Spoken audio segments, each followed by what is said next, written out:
Hey, it's Ryan. So let's check out Birds with a Feather by Billie Eilish. Now, this song is incredibly beautiful, an incredibly popular song. And if you have any fans of Billie Eilish, they will certainly know this song because it was one of the top songs of the year in 2024. And one thing to note about this song is that it's very syncopated, and the guitar part is also very syncopated. So I find that when I was first learning this song, it was hard for me to be able to play and sing the part at the same time. So, what this song is going to teach us is not just how to be able to play this part and sing it at the same time, but I'm also going to show you some easier adaptations that you can do with your strumming hand. So that way we can make it easier to play and sing for the people that we serve. But first, let me show you what the first verse will sound like. Till I'm in the grave, till I rot away, dead and buried, till I'm in the casket you carry.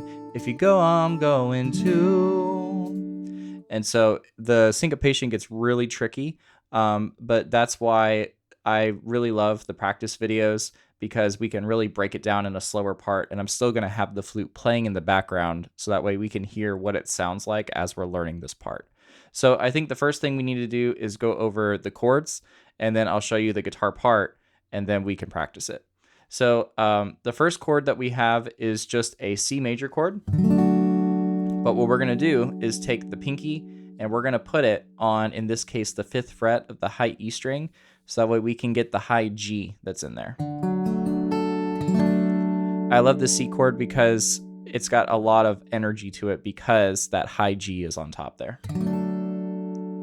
The next chord that we have is an A minor 7. And so what you're going to do is just lift off the ring finger. And that's it. That's our A minor 7. It's a lovely voicing. And then the next chord that we have is a D minor 9. So what we're going to do is from here, take the middle finger and move it up a string. And we're going to try to not play this low E string here. That's why I have my thumb wrapped around. If you're able to do that, that's excellent. If not, just be more mindful of your strumming hand. And then the very last chord that we have is a G sus4, which we're going to play like this. So if you didn't know this trick already, you don't have to play the A string on any of your G chords. Just kind of be on the pad of your ring finger right here, so that way you can mute this A string, because nobody's going to miss it. Nobody's going to miss that note. And then to resolve it, we would do something like that. So I love playing my G sus4 chord this way because it feels really nice. But anyway, so those are the different chords. Now let's take a look at the melody part. So typically in the recording, this part is played by the synth, but it's throughout the entire song, and it's kind of the main motif that's throughout it. So it sounds like this.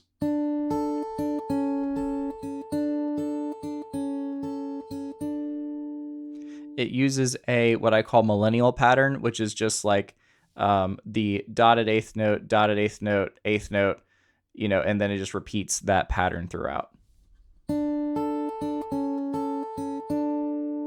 So if you wanted to, what you could do is you could start by just, if you got asked to play this song by a patient, you could go,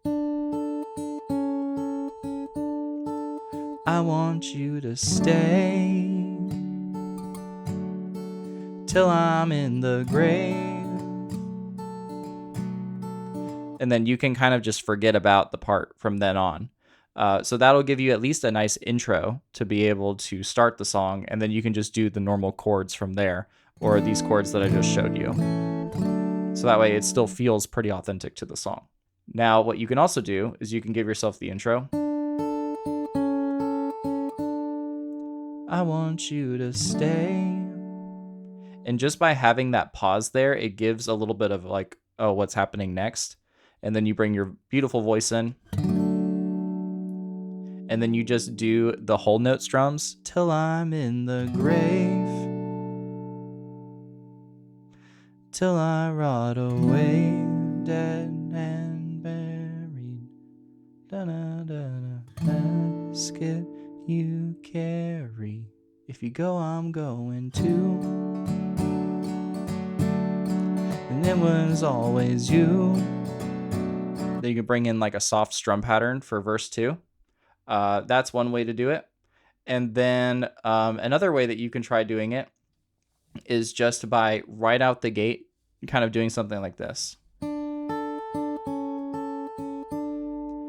I want you to stay till I'm in the grave,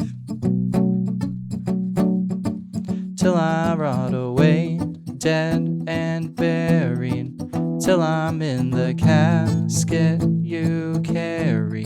If you go, I'm going too. So what I'm doing there is I'm taking my palm and I'm laying it on the bridge right here. So that way I can do palm muting. I'm pinching my fingers. So that way it's like I'm pretending I'm holding a pick.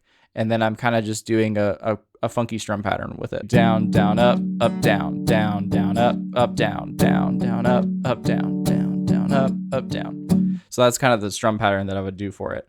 I believe that when we go into later videos, I cover that strum pattern because it's a really, really nice strum pattern to be able to do in the chorus. But anyway, so right off the bat, those are some different ways that if this part is too hard to play and sing at the same time in a music therapy session, you can still be successful with bringing it in a very authentic way. The key is having this pinky right here on that 3rd fret the entire time that you're doing those chord changes, because that's a very important note that's kind of droning throughout this entire song. So anyway, now that we've gone over that, let's go into just kind of, I'll do an overview of what this is going to be like, and we can practice it more in the practice video. So when we do the arrangement part of it, like this, you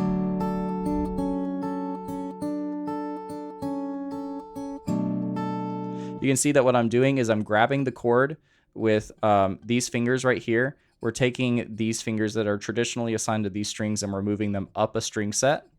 And then we do a grab right here. And then my ring finger shifts from this string up here. And then my middle finger just takes over all the notes that are on this B string. And then when it's time to change the chord, I pluck the chord again. And then I pretty much do that for all the chords. For the D minor, instead of all 3 or all 4 of these fingers, I'm doing these 3. And I'm moving these fingers up a string set. And then for the G sus, I'm taking these, moving down a string set, and then playing the thumb down here.